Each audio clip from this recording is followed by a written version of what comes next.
Listo. Grabando. Ahora sí, marico, ya Un, dos, tres, grabando. Solo va a ser historia acá, vamos a hacer un largometraje. ¿Todo? El principal es el profesor. 17. No llegó. No, Luciano.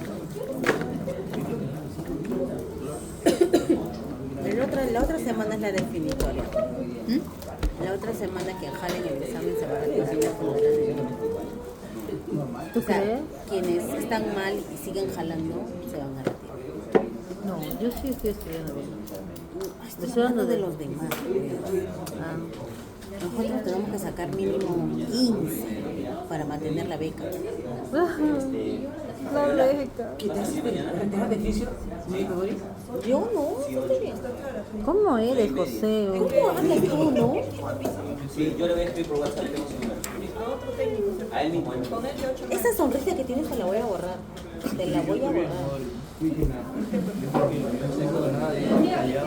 Él sabe que quiere que yo exponga el neto para que me Continuamos. pregunte. Estamos en la semana 10. Deberíamos estar en la 11, pero vamos a ver. Con fe, profe, con fe. Vamos a empezar la digestión en la boca, digestión del estómago en monocavitario. La siguiente clase es de policavitarios. Pues vamos primero paso a paso. Masticación. A ver, ¿qué vamos a ver ahora? La parte de digestión en la boca, la prehensión, la masticación, la deglución y la parte de las glándulas salivales y la producción de saliva. Esto va a ser la primera parte. Y en la segunda parte, todo lo que tiene que ver con el estómago monocavitario, anatomía funcional, fenómenos mecánicos y secretorios y el jugo gástrico, que ahí terminaríamos esta clase. Son 50 diapositivas, no son muchas, no bueno, son pocas. ¿Profe? Menos, 40. En la prevención. Sí, sí. La prevención en los animales no es igual. Y eso va a depender del tipo de alimento que ellos obtienen. Es muy diferente pues en los carnívoros comparado con los herbívoros. Y dentro de los herbívoros, pues en el caballo pues los incisivos son muy importantes para ellos. En el vacuno es la lengua, por la forma como ellos hacen la prevención del alimento. Los camélidos también es diferente a los camélidos. Los camélidos, por ejemplo, las alpacas, ellos solamente consumen, pero el que es tierno, solamente el alimento que es tierno, las hierbas tiernas. No, el que es grosero, ellos no consumen. A diferencia pues del vacuno, el vacuno cuando mueve su lengua pues, puede comer hasta alambre. Es muy común que consumen una parte hay una famosa pericarditis traumática que es por consumo del alimento, el forraje. Ustedes saben que las vacas muchas veces las vuelven con alambre. Entonces es muy común que vean los estados alambre. Muchas veces las vacas se comen también alambre. Cuando pasas por un compartimiento, el compartimento que está más hacia craneal, ¿cuál es? De los cuatro, de la el rumen, el retículo, el vaso, ¿cuál está más pegado hacia el pecho?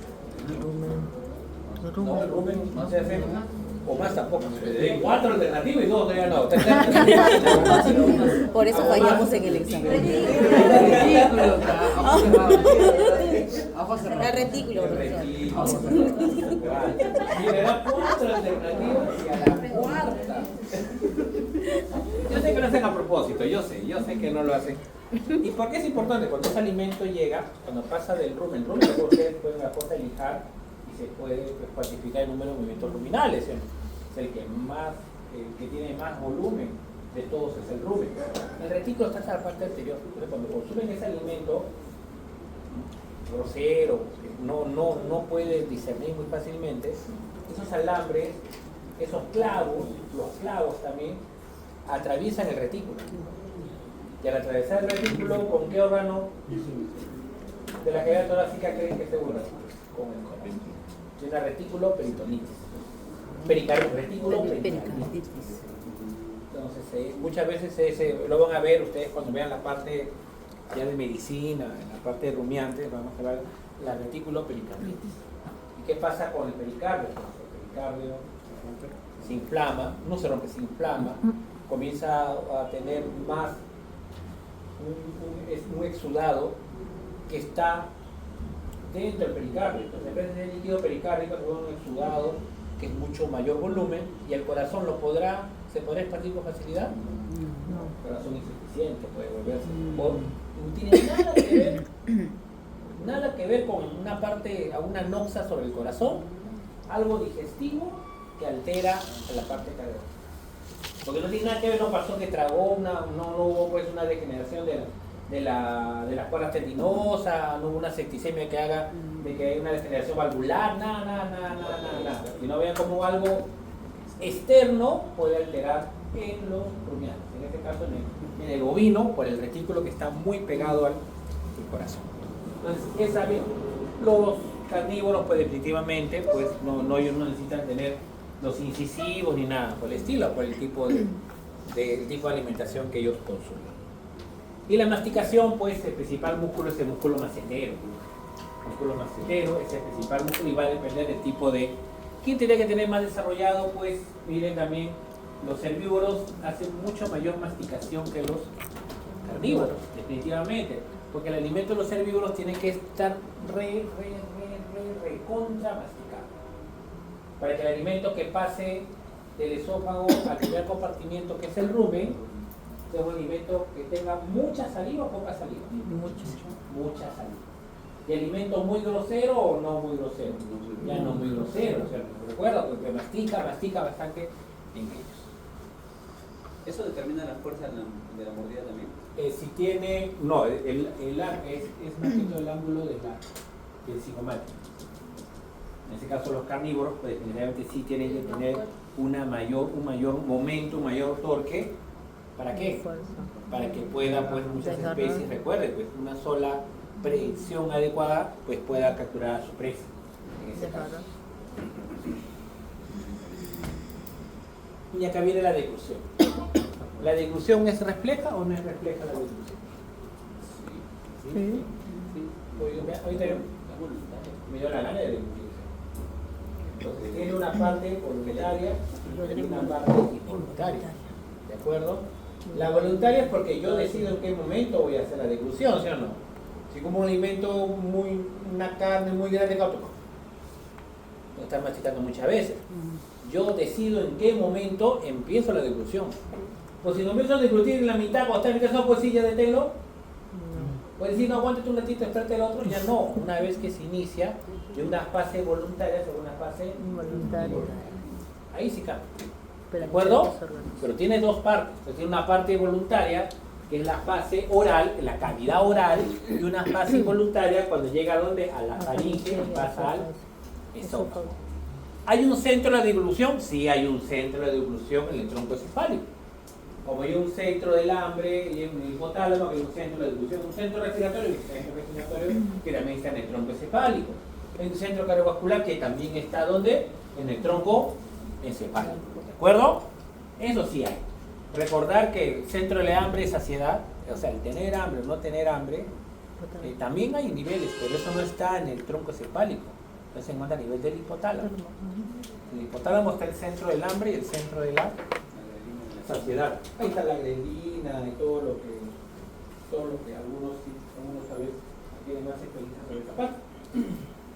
Y acá, ¿cómo empieza todo? Es un proceso complejo, involucra muchos músculos, es actividad neuromotora, es única en los mamíferos y consta de dos partes. Parte voluntaria y parte involuntaria. La voluntaria, los bocados de cada comida se colocan en el centro, pues, y mediante movimientos de la boca y la lengua entre la lengua y el paladar duro. ¿Qué significa eso? El alimento pasa. ¿Y cuándo empieza la fase voluntaria de deglución? Cuando levanta la lengua. Y cuando levanta la lengua, el alimento choca contra el paladar. ¿De acuerdo? Cuando choca con el paladar, sí, choca con el paladar. Llega al paladar, estimula la faringe, ¿sí o no? Porque ya el paladar llega a la faringe y se vuelve involuntario. Salud. ¿De acuerdo? Hasta levantar la lengua y choque con el paladar es voluntario. Para que me da la gana cuando yo quiero levantar la lengua. Una vez que termina eso, ya se vuelve Entonces, ¿cuál sería dónde tendrían que estar los estímulos para la fase involuntaria? En la faringe. ¿De acuerdo? ¿En la lengua? No. En la faringe. ¿Y cuándo? Cuando el alimento choca con quién? Con esa parte de la faringe. Parte involuntaria. Entonces, mira, acá llega la estimulación de receptores y transmisión aferente, ¿a dónde? Al centro de la deglución. Tenemos aquí, ven, a nivel de la faringe, tenemos el quinto craneal, que es el trigémino. El trigémino lleva ¿de dónde? De la lengua, de la parte de la cavidad oral, ¿hacia dónde? Lo lleva ¿hacia dónde? Hacia el paladar duro. Ahí empieza a receptor. ¿Y a dónde lo llevará? Al centro de deglución. Del centro de deglución ya viene lo que ya todos conocemos. Parte involuntaria, tras el estímulo del centro de la deglución, que lo está llevando ¿a dónde? Al centro de la deglución, se controla la parte refleja a través de motoneuronas. Tienes 5, 9, 10, 11, 12. Cuyas fibras, ¿a dónde van a inervar? La lengua, cavidad oral, faringe y esófago. Entonces, una vez que iniciamos la deglución, no hay paso atrás. Tenemos toda nuestra parte sensorial en la cavidad oral, en la faringe también. Estimulamos vía aferente, ¿dónde? Al centro de la deglución. Y empezamos el centro de deglución, ¿y qué se forman? Los patrones generadores centrales, y vía motoneurona, ¿qué se va a dar? La fase voluntaria, y luego la fase voluntaria se dio, y la fase involuntaria. Acá lo que queríamos que vean es, tenemos la lengua, el alimento, miren cómo empezamos, ¿qué pasa con la lengua? Levanta la lengua y el alimento se toca tanto con la paladar duro, con la orofaringe. Acá está la vía sensorial, claro, acá las vías sensoriales no lo llevan al centro de la deglución, y el centro de deglución, miren lo que ocurre a continuación, el alimento empieza en la faringe y ¿dónde tiene que terminar? En el esófago. Acá vemos la secuencia.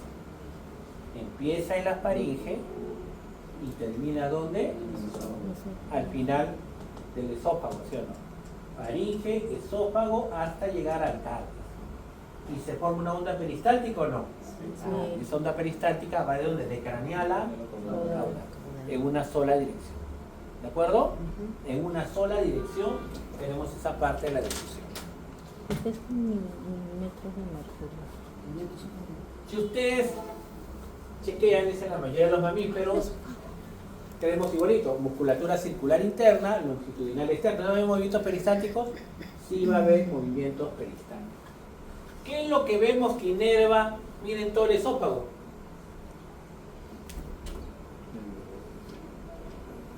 ¿Qué parte craneal está involucrado bastante con todo? ¿Pero cuál? Miren el décimo par craneal, cómo está inervando desde la faringe todo el esófago hasta llegar a dónde? Al estómago, o sea, al cardio. O sea, miren cómo está la inervación del vago.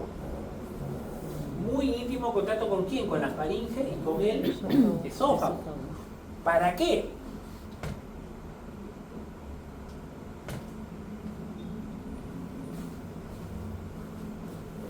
Centro de deglución. Primeras porciones, músculo estriado. Contrae, contrae, contrae. ¿A la vez o en secuencia? Secuencia. Y luego el estímulo, ¿para dónde pasa? Para el músculo liso. En el músculo liso, la porción, contrae, relaja. Contrae, relaja. Y esto, ¿a dónde alimentos dónde lo va a llegar? Hasta el esfínter esofágico inferior. Porque hay un esfínter esofágico superior. El inferior está en contacto con el cardio. ¿De acuerdo? Acá está el cardio. En el esfínter esofágico, ¿qué tipo? Inferior. Porque el inferior está en contacto con el cardio. Entonces, cuando se genera la onda peristáltica, miren acá, todo el centro de la deglución, y el azulito es el famoso nervio vago, comienza a hacer la contracción de craneal y caudal de qué? Del esófago. Cuando el alimento está pasando a través de todo el esófago, ¿cómo está el esfínter cardial? ¿Abierto o cerrado? Cerrado. ¿Se dan cuenta o no? Llega. ¿En qué momento debería verse ese esfínter del cardio? ¿Cuando el alimento está llegando o cuando el alimento está en la parte superior? Cuando está llegando. Cuando está llegando. Está en el alimento superior para que va a venir el cardio. Entonces tiene que haber alguna señal. Y acá le hacen un zoom todavía. La señal. ¿Qué viene a hacer este de acá? Ya hemos dicho el azulito. Nervio vago. Cuando va estimulando porciones por porciones el nervio vago, va a llegar un momento que tiene que estimular esta zona o no. Cuando va a estimular esta zona, tiene una sinapsis con una motoneurona inhibidora. Entonces, al tener una motoneurona inhibidora, este nervio vago liberará acetilcolina. Pues al estimular una motoneurona inhibidora, ¿qué va a liberar esta motoneurona inhibidora? ¿Acetilcolina o óxido nítrico y bile? Y si libera óxido nítrico y bile, ¿qué pasará con el esfínter esofágico o el cardio? Se relaja y el alimento pasa al estómago. ¿Se entiende o no? Pero es cuando los dos potenciales del nervio vago llegan hasta dónde? Hasta la parte inferior. Cuando está en la parte superior, ¿se dan cuenta? No es que el nervio vago relaje el esfínter, sino que el nervio vago estimula una motoneurona inhibidora. Y al estimular la motoneurona inhibidora que libera óxido nítrico y bile, ¿y qué hace sobre el esfínter esofágico, o perdón, el esfínter cardiaco? Lo relaja porque lo hiperpolariza. ¿De acuerdo? ¿Se acuerdan que vimos hace un ratito? Una motoneurona inhibidora era la que liberaba BIP o óxido nítrico y hiperpolarizaba el músculo liso, y si hiperpolariza el músculo liso, ¿qué pasa? El músculo liso se relaja. Este es lo mismo. No quita de que todo este paso del alimento por el esófago, igualito, distiende, ¿sí o no? Se contrae craneal y se relaja caudal. El alimento pasa al otro lado, se distiende craneal, perdón, se contrae craneal y se distiende caudal. Después se contrae craneal, se distiende caudal y movimiento peristáltico. Lo vimos en la clase anterior, los tres tipos de movimiento, y vimos en el movimiento, dijimos peristalsis. ¿Dónde encontramos peristalsis? Intestino delgado, intestino grueso, esófago y antro pilórico del estómago. Ya lo colocamos según las diapositivas de la clase anterior. Eso es el cardio. Claro, esa parte final es el cardio. Eso es lo que se relaja. Claro. Si no se relajara el cardio, todo el alimento del esófago no puede entrar al estómago. ¿De acuerdo? Y si es que no hay alimento, ¿cómo debería estar el cardio? Cerrado. Es que el esfínter esofágico inferior está relacionado con el cardio. Los dos. Es como que lo mismo. El alcohol, ¿qué hará sobre el esfínter esofágico con el cardio? El alcohol. Eso causa reflujo. Los estímulos irritativos también causa reflujo. Esa es una de las partes. Y recuerden, estómago, esófago, cambio de epitelio. Son zonas de transición del epitelio. Pero cuando tenemos tipo de gastritis, reflujo, siempre tenemos que estar cuidándonos. O sea, no tenemos que tratar de disminuir esos eventos de que hacen de que esto se dispare, ¿cierto? No diciendo que todos vayan a tener problemas, pero quitarle un factor predisponente, ¿verdad? Justo siempre en estas zonas de transición. Ahora pasamos al otro, que son las glándulas salivales. Las glándulas salivales son glándulas exocrinas, no son endocrinas. ¿Por qué? Porque las endocrinas, ¿a dónde liberan su producto? Las endocrinas, a la sangre. Las exocrinas, en este caso puede ser al medio externo, o en este caso al tubo digestivo. Son tres que tenemos. Una es la saliva, otro sería la bilis, y el otro ¿cuál sería? Las tres glándulas exocrinas del tubo digestivo. La saliva, la bilis, ¿cuál es el otro? El páncreas. El páncreas, es tercero, secreción pancreática. Los tres es al tubo digestivo. Esas son las tres que tenemos que ver. ¿Perdón? Esas son las La exocrinas. insulina está relacionado no con la parte exocrina, sino con la parte endocrina del páncreas. Y la parte endocrina del páncreas es los islotes de Langerhans, que son las células alfa que secretan glucagón, las células beta que secretan insulina y las células delta que secretan somatostatina. Es diferente, ¿de acuerdo? Esa es la parte endocrina. ¿Por qué? Porque la insulina no es una enzima, la insulina es una hormona. ¿De acuerdo? Pues el páncreas se llama un páncreas, es un órgano mixto, tiene un comportamiento endocrino, una parte, y un comportamiento exocrino. ¿Qué es lo que vamos a hacer ahorita en la tercera unidad? Full exocrino. Endocrino para la parte. Igual lo vamos a ver, pero ahorita estamos viendo la parte exocrina. ¿De acuerdo? Entonces, tenemos diferentes tipos de glándulas, las más importantes, pues las parótidas, siempre las parótidas. Las submaxilares también, pero principalmente son las parótidas. También son iguales, sí, pero lo que más nos interesa siempre es las parótidas. Son las que tienen mayor volumen, son las que van a producir más saliva o menos saliva. Más saliva. Aquí, esta parte de la estructura de la glándula salival, esta estructura de la glándula salivar es idéntico a la estructura del páncreas exocrino. Entonces no voy a volver a repetir, estoy hablando acá, es lo mismo. ¿En qué sentido? Porque no me entiendo. Que hay dos porciones, una parte acinar, que es secretora, y una parte ductular, conducto. ¿De acuerdo? Acinar y ductular. La acinar, esos son los dos nombres. Los vasos sanguíneos están en contacto con la parte externa. Acá están los vasos sanguíneos. Aquí y aquí. Entonces la parte acinar tiene dos membranas. Una membrana que está en contacto con el vaso sanguíneo, ¿sí o no? Y una membrana que está en contacto con la parte ductular. ¿Se entiende o no? Hay dos membranas. Membrana 1 y membrana 2. Igual. Membrana 1 y membrana 2. ¿Cuál será la membrana apical y cuál será la membrana basal? La apical siempre va hacia la luz del tubo. A la luz. Y siempre las membranas basales están en contacto con ¿quién? Con el vaso sanguíneo. Como base. ¿Base de quién? El vaso sanguíneo. Y siempre las bombas de sodio, potasio, ATPasa están en la membrana. ¿Cuántos dicen basal?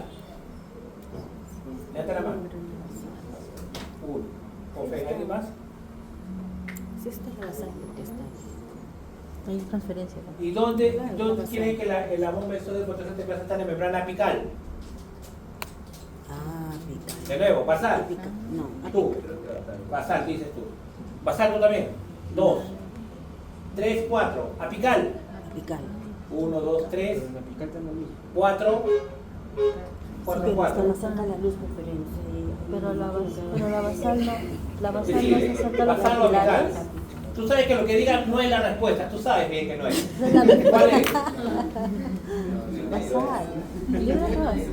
La basal está Todas las bajito de la anteriores dijo célula. apical. ¿Y ustedes saben qué es la membrana?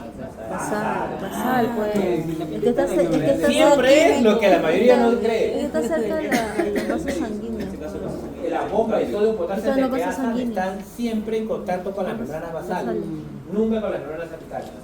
¿De acuerdo? En todo, en todo. Intestino también, vamos a ver en la secreción pancreática, en todo, siempre las bombas de sodio, potasio, ATPasa en las membranas basales. ¿De acuerdo? Entonces cuando diga parte ductular, parte acinar, membrana basal, membrana apical, membrana basal o apical acinar y membrana basal o apical ductular. Ya no voy a volver a repetir porque estoy repitiendo una sola vez. ¿De acuerdo? Y las bombas de sodio, potasio, ATPasa Está en las la membranas basal. basales, siempre en contacto con la sangre. Las bombas de sodio y potasio. Te estoy diciendo vasos sanguíneos. ¿Dónde quieres hacer la transferencia?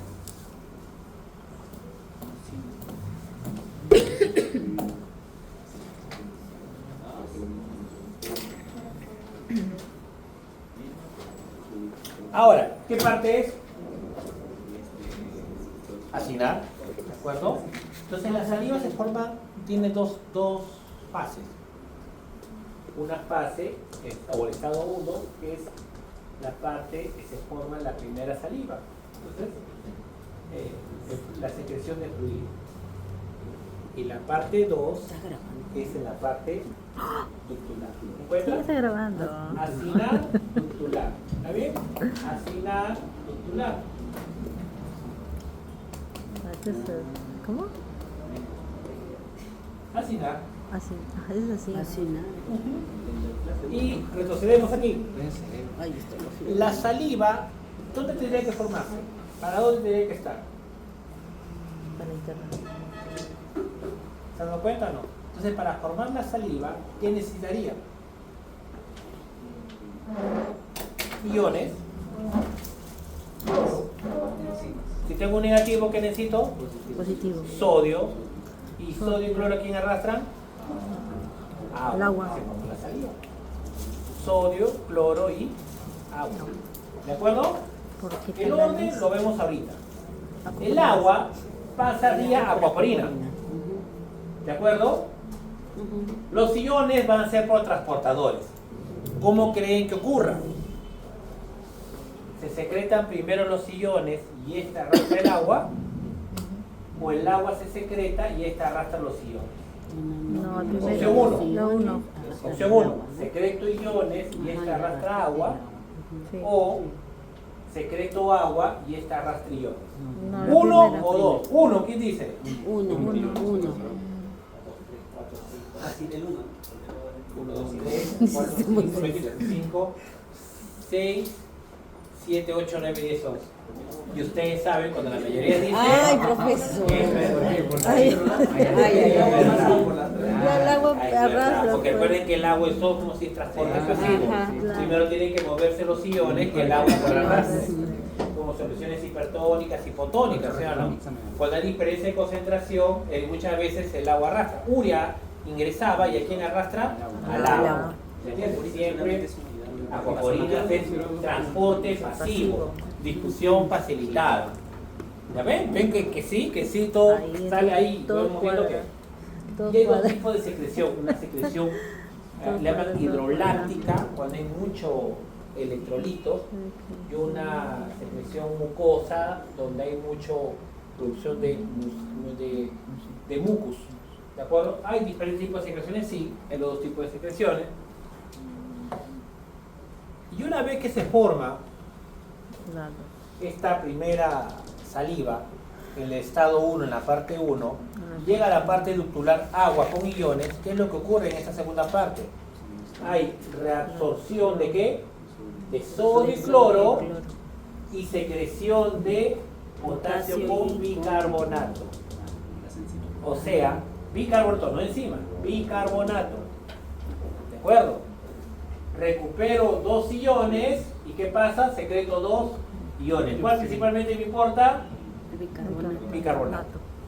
O sea, cuando pasa por la parte ductular, la saliva, ¿qué pasará con el pH? ¿Se volverá más ácido o más básico? Más básico, porque el bicarbonato se aleja de los ácidos. Claro, es un tampón. ¿De acuerdo? Miren, la parte ductular está relacionada con la secreción de bicarbonato. Y las bombas de sodio y potasio te pedazas en las membranas basales. Claro. Y el sodio que está acá pasa, ¿sí o no? Pasa aquí y por transporte activo pasa a la sangre. ¿Y qué recupero? Potasio. Y el potasio lo secreto un poquito acá si quiero.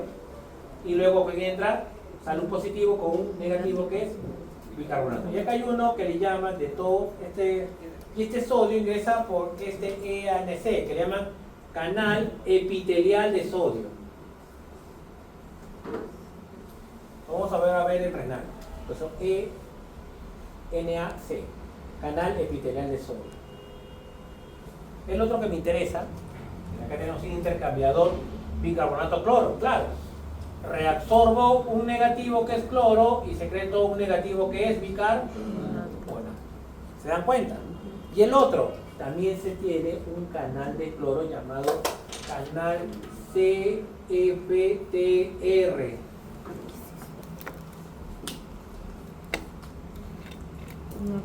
¿Alguien sabe qué? De Canal.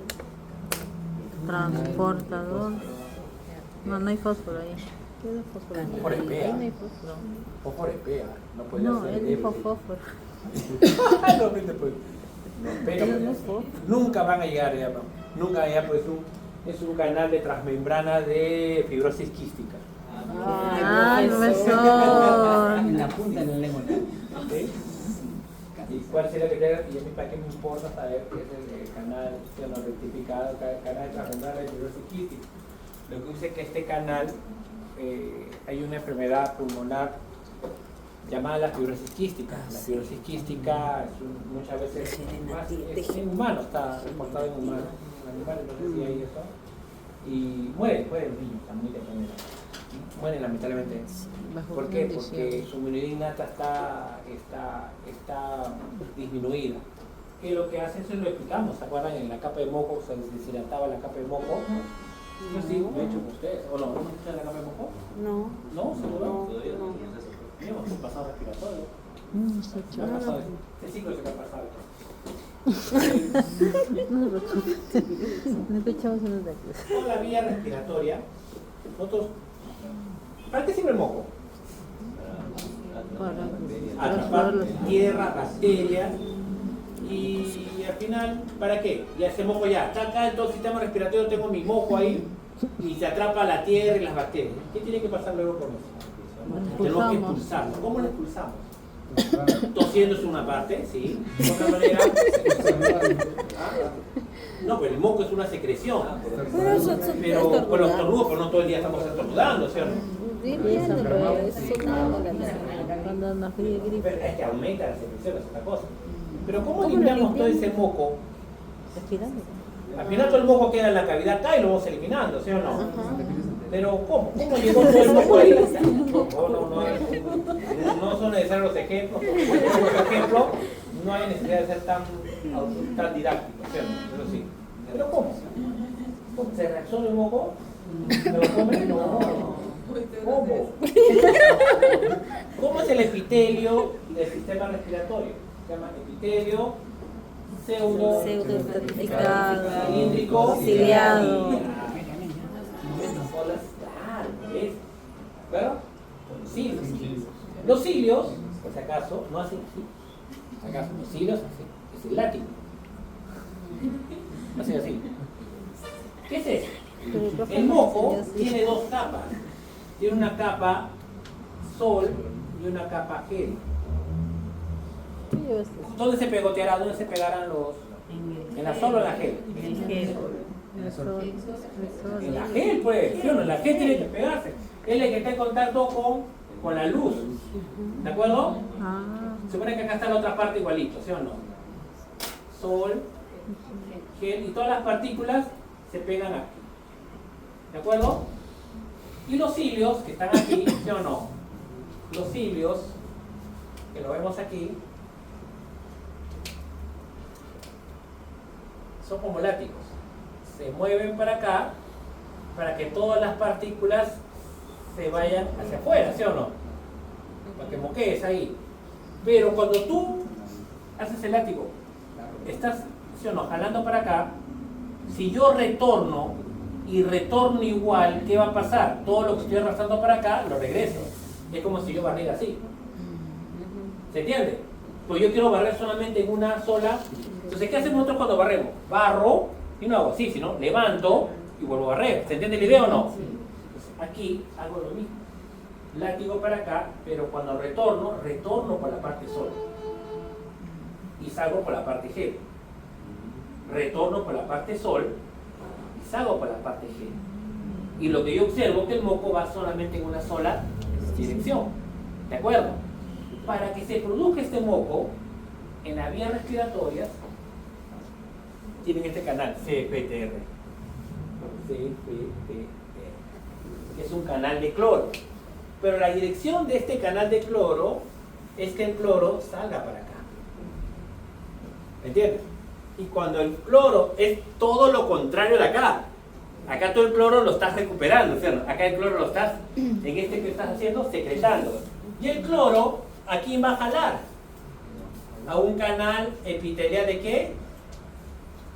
De cloro, de sodio. ¿Y qué va a pasar con el sodio? Sale aquí. Y cloro y sodio, ¿a quién llaman? Agua. Y tengo mi buena capa de sol. Un moco hidratado.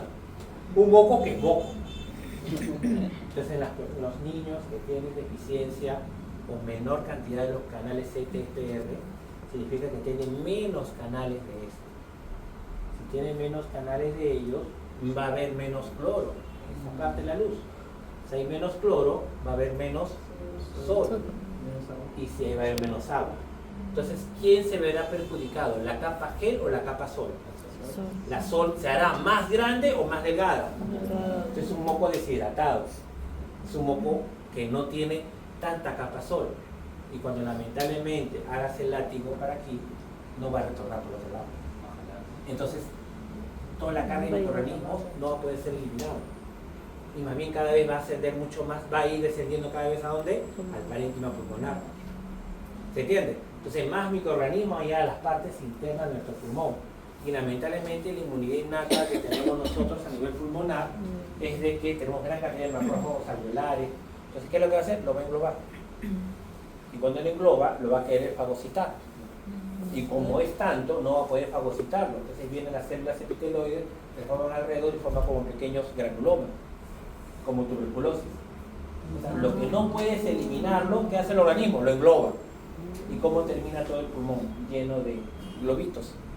O se llama fibrosis quística, puro quistes.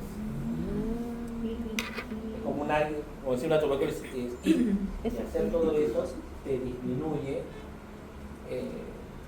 alveolos. Entonces, lamentablemente, muchos no es como te mueven, lamentablemente, los primeros años. Es por eso que el canal de fibrosis quística acá fue descubierto, se tiene la idea, pero acá también lo vemos, sino que se dan cuenta que la dirección es al revés, ¿cierto? Y uno de los test que lo producen esto es el test de sudoración. En el test de sudoración, en el canal de fibrosis quística, su sudor es más salado de lo normal, mucho más salado. ¿Por qué? Porque en esos casos, ellos, es como acá, ¿qué tengo que hacer con el cloro? Recuperarlo. Y si tengo menos canales de fibrosis quística, en el sudor se queda más cloro y sodio acá. Entonces es un sudor mucho más salado de lo normal. O sea, normalmente el sudor, nuestro sudor es isotónico, ligeramente hipotónico, por ahí. En ejercicio, bueno, cuando es un ejercicio de eso se vuelve muy salado, definitivamente. Todo nos ha pasado, ¿sí o no? Corremos muchos. Pero ellos normalmente, cuando no debería ser salado, lo tienen por deficiencia de eso. Claro, si tengo deficiencia del CPTR a nivel del sistema respiratorio, pues tengo deficiencia también del CPTR, ¿dónde? En la glándula sudorípara. No va a ser solamente este nivel, sino que todos aquellos que tienen estos canales de CPTR. ¿Se entendió la idea? Tiene doble función, entonces. Y depende del lugar. Pero siempre es manejando con qué, con cloruro. Si no que acá hay cloro, lo recuperas y acá hay cloro lo secretas. Y cloro y sodio es primero y luego ¿quién trata de equilibrar todo? El agua. Hemos dicho eso. Primero son los iones y luego al final ¿quién es? El agua. ¿De acuerdo? ¿Comprendido esa parte? CPTR, canal epitelial de sodio. Bueno, profe, bien bonito todo, me parece sí, interesante lo que me ha hablado todo, pero al final no entendí bien lo que pasaba en la glándula acinar, ¿cierto? Acá tenemos lo primero, acino ductular, isotónica, cloro, sodio, agua, en la misma proporción, isotónico. Pasa a la parte ductular, recupero sodio y cloro, ¿y qué secreto? Bicarbonato. La saliva que era isotónica se vuelve hipotónica porque tiene menos iones. Menos iones. Miren acá la célula ductular, lo mismo. Siempre en contacto con la sangre, la bomba de sodio-potasio ATP. recupero cloro, secreto y carbonato. Sodio con hidrógeno y el sodio con algún método de potasio de crianza, ¿dónde? A la sangre. El cloro, por un canal de cloro, paso a la sangre. Sodio y cloro recupero, no los pierdo los cielos, los recupero en sangre. Acá viene la secreción salival. ¿Cuál es el estímulo para la saliva? Masticar. ¿Pero por qué masticaste? Por la comida. Entonces tiene que tener toda la parte de la lengua y toda la cavidad oral que tiene que tener receptores que se llaman mecánicos. Tiene que tener mecanoreceptores. Y al toque que van a pensar, claro, el olé que mete agua a la boca es en la fase cefálica. Es como tu perro, tú ya comes y tú vas a... ¿Sí o no? Pero es fase cefálica. Ver, oler el alimento te está preparando ya toda la vía digestiva de que va a comer, otra cosa que no le des, otra cosa, pero va a salir por eso, es diferente. ¿Sí? Porque estás estimulando más esta actividad. Pero normalmente cuando consumes el alimento es un estímulo mecánico y va a haber vía ¿qué? Vía 5, quinto par trigémino, vía séptimo par craneal, vía noveno par craneal, va a llevar información aferente o eferente al centro, al núcleo del núcleo salival. Aferente. Vía aferente lleva. Y hay dos, acá tenemos las dos vías, la vía simpática y la vía parasimpática. La vía parasimpática, bueno, el famoso noveno par craneal, que es el famoso glosofaringeo, el nervio glosofaringeo. Vale. Pero también hay una inervación simpática, no solamente inervación parasimpática, sino también inervación de qué tipo? Simpática. Pues la vía simpática baja por la médula espinal y sale por la cadena paravertebral y llega también a la glándula. Ambos llegan a la parótida, ambos llevan a la submandibular, a la sublingual no llega, pero ambos llevan aquí. ¿Y qué es lo importante? ¿Quién le toca sistema nervioso autónomo y maqueta? 2, 3, 4. ¿Los dos hacen la misma acción o normalmente es uno contra el otro? Claro, el corazón te baja la actividad y el otro aumenta la actividad. En el tracto gastrointestinal hemos visto que acetilcolina aumenta la motilidad y adrenalina más bien lo disminuye. Porque uno llega al umbral y pone más salvo de potencial, el otro te disminuye y llega a menos salvo de potencial. ¿De acuerdo o no? Sí, así es, sí. En la saliva no, los dos se activan. Los dos se activan, pero de manera diferente. Los dos son estimuladores. No es contrario. Mientras que la vía parasimpática, bueno, mira, la vía parasimpática, hemos dicho, séptimo y noveno par craneal, ¿qué liberan? Acetilcolina, y cuando se usan los receptores muscarínicos 1 y 3, lo que hace aumenta IP3, aumenta calcio, retículo neurálgico liso y mayor actividad y saliva. El simpático, vía T1 y T3, que son las torácicas, ¿te acuerdas que decimos que vía paravertebral venían por la parte cadena paravertebral? Las torácicas aumentan el epiciclo, ambos activan. ¿Y qué hace? Aumenta la producción de saliva. La diferencia es que hace una saliva voluminosa, hidroláctica, de gran volumen. ¿Por qué quiero de gran volumen? Porque estoy comiendo, pero si tiene actividad parasimpática, pues estoy comiendo. ¿Necesito poca saliva o bastante saliva? Bastante. ¿Para qué? Para que se humedezca el alimento, cuando pase por el esófago no irrite y todo lo demás, ¿sí o no? ¿De acuerdo? Mientras que por la vía simpática hay una producción de saliva, donde no es una saliva, es una saliva más homucina, más mucosa. ¿De acuerdo? No es una saliva para la producción. ¿De acuerdo? Los animales que se alteran, visto que si le ladra mucho el animal se forma una salida espumosa que cree como rayo, no tiene rayo, no, están así todo. Pero cuando te deshidratas también, cuando te deshidratas corriendo también. Lo que pasa es que cuando hay deshidratación, más bien hay menos estimulación parasimpática y hay menos producción de saliva. Claro. Podría haber estrés, ¿no? Por ahí, es espumosa, pero no es parasimpática, sino es simpática. A lo que voy, los dos activan. El otro lugar que también activa los dos es en la pupila.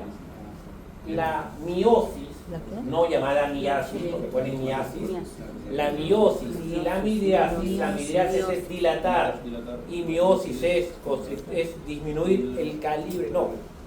Midriasis es que la pupila se hace más grande y miosis que la pupila se hace, pero ¿cuál es la diferencia? Que la miosis es por estimular el constrictor o circular de la pupila, así, o sea, chiquito. Y mientras que la midriasis es contracción del radial de la pupila o dilatador de la pupila, así se llama. Como es radial, ¿qué forma? Como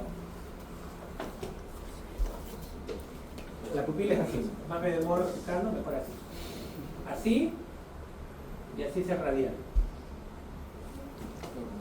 ¿De acuerdo? Entonces cuando estimulo el circular de la pupila, ¿qué pasa con la pupila? Se hace chiquita, menciono. Miosis. Cuando contraigo el radial, ¿qué es lo que pasa con el radial? Se hace más chiquito, porque está contraído. Pues. Si se hace más chiquito, ¿qué pasa con la pupila? Aumenta el calibre. O sea, los dos estimulan, los dos contraen. Una cosa que uno contrae el circular y otro contrae el radial. Y al contraer el circular, la pupila se hace chiquita. Y cuando contraes el radial, la pupila se hace grande. No es de que relajo al circular. No, no. Ahí no. Son dos músculos diferentes. Vamos a contraer tu radial. Y el último de saliva, para no perderlos todavía. A ver, basal, apical. ¿Se ve o no?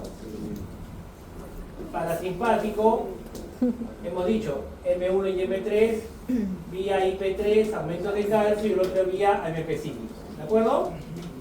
Acá te ves los dos, agua, proteínas, ¿se han dado cuenta o no? Lo mismo. Claro, las características es diferente, uno mayor que el otro, y acá tenemos, acá empieza todo. Miren los receptores que se tienen. El receptor tenemos acá, unidad proteínas G y fosfolipasas de A, IP3. Ah, si es IP3, tiene que ver con M1 y M3. ¿Qué es lo que hace? IP3, retículo endoplasmático liso, que libera Calcio. calcio. Mira lo que hace el calcio. El calcio, al final, lo que va a hacer es que haya más transportadores ¿Presión? sodio, potasio, cloro. ¿En qué membrana? O sea, acá está la sangre. Afuera, ¿qué iones están más concentrados? Sodio y cloro. Sodio y cloro entran a favor. ¿Y a quién arrastran? Al potasio que va en contra. ¿Se dan cuenta? ¿Quién está yendo en contra? El potasio. Y el potasio, por un canal, lo liberó nuevamente afuera para que te vaya. Pero ¿en quién entró? Sodio y cloro. Cuando entra el sodio y cloro, acá que tengo, siempre hemos dicho, las bombas de sodio y potasio ATPase. ¿Qué va a hacer con el sodio? Lo saco. ¿De acuerdo? ¿Y quién mete? Potasio. ¿Y el potasio sale por dónde? Por el Por canal de aquí. potasio. ¿Y qué se está acumulando adentro? Cloro. Cloro. Acumulo cloro, acumulo cloro, cloro. Y cloro lo saco por la luz. Y ya tengo cloro. ¿Y dónde se quedó el sodio? ¿Qué fue? Aquí. Entre célula y célula. Acá está el sodio, ¿sí o no? Estoy diciendo que por la bomba está acumulando el sodio, no. El sodio pasa entre células. Y ya tengo cloro y tengo sodio. Sodio. ¿Quién me falta? Agua. Ah, compañeras. Agua. Sodio, cloro, sodio y agua. Saliva. Isótono. ¿Se dan cuenta? Isotónica. No es sodio, cloro, agua, sino cloro, sodio. Y agua.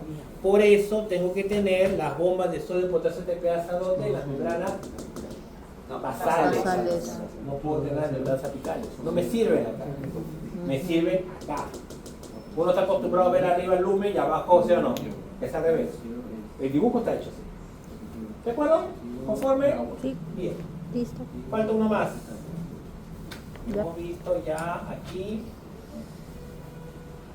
todo lo que es la saliva y faltaba ver la saliva de los rumiantes.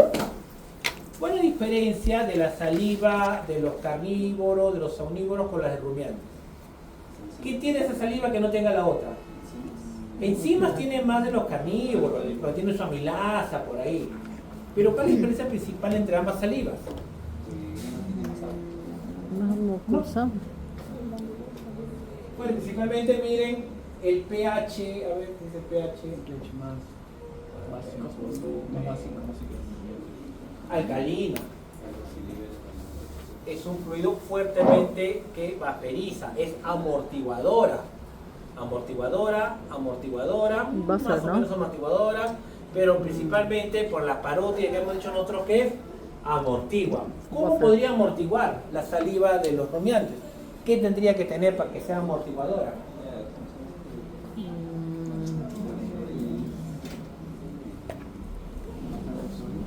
¿Sodio? No, sodio no amortigua. Bicarbonato. Muy bien, bicarbonato.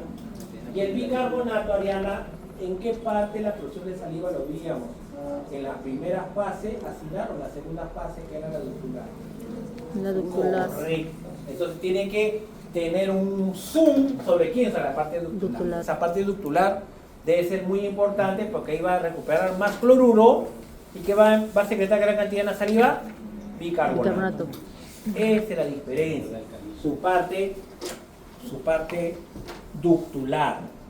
Y acá lo vemos, miren la secreción, miren, de las parótidas. 107 mini equivalentes de bicarbonato y sus fosfatos. Los fosfatos también son amortiguadores. Más me interesa el bicarbonato. ¿Por qué creen que me interesa más el bicarbonato que el fosfato? Porque produce más bicarbonato que el fosfato. ¿Cuál es mejor amortiguador? Bicarbonato. No, el fosfato. El fosfato es mejor amortiguador, pero el que se produce en mayor cantidad, ¿quién es? Entonces es el principal amortiguador porque se produce un montón. No es tan efectivo, pero tienes gran cantidad. El fosfato es muy poquito, te faltaría. ¿De acuerdo? Esa es la importancia. Miren la cantidad de bicarbonato, miren, en todas, bicarbonato, y las parótidas, miren las parótidas, miren cómo es importantísimo en ellos. Quiero tomar agua. Acá vean la composición y vean la saliva de canino con la saliva del rumiante. Tiene más. Rumiante, canino en sodio. Cloro y bicarbonato a la diferencia. ¿Sí o no? Bicarbonato y fosfato. ¿De acuerdo? Ujú. Ahí se ve la diferencia. Función de la saliva en los rumiantes. Masticación y deglución del bolo, igualito que en todas las especies. Igualito. Contiene lipasas, esterasas que preferentemente hidrolizan cadena corta de ácido graso de los triglicéridos. Funcional solo en que en los terneros porque amamantan. Una vez que comienzan a consumir forrajes, ya no hay estas lipasas ni nada por esto. Solo es en la etapa que es antes de consumir forraje. O sea, cuando es simplemente lacta, en la parte de lactancia, nada más. Saliva, fuente de nutrientes para microorganismos ruminales. Tiene mucoproteína, urea, que sirve como fuente para nitrógeno para la microbiota, claro. Electrolitos, sodio, claro, hemos visto que el principal electrolito que se libera ahí, ¿quién es? Sodio y bicarbonato. El sodio también lo utilizan bastante para la microbiota. ¿De acuerdo? ¿Qué más? Capacidad vapor. Principal función de la saliva. ¿Por quién? Por el bicarbonato y el fosfato. Agente antiespumante, las bucinas. Porque recuerden ustedes que puede haber un tipo de, en ese caso, un tipo de acidosis que muchas veces tiene que ver con la gran producción de gas también. Ahí también está. Y la transferencia de fuente de anticuerpos, pues transfiere anticuerpos al rumino, pero no tiene un significado. ¿De acuerdo? Ahí está. Pasamos a dónde ahora? Al estómago del mono capital. Ahí vamos a empezar y vamos a empezar la parte glandular. Otro respiro más, nos echa una hora. Sí, ahí se despierta, todo lo que están durmiendo se despiertan, ahí sí. Ya. 10 minutos de descanso.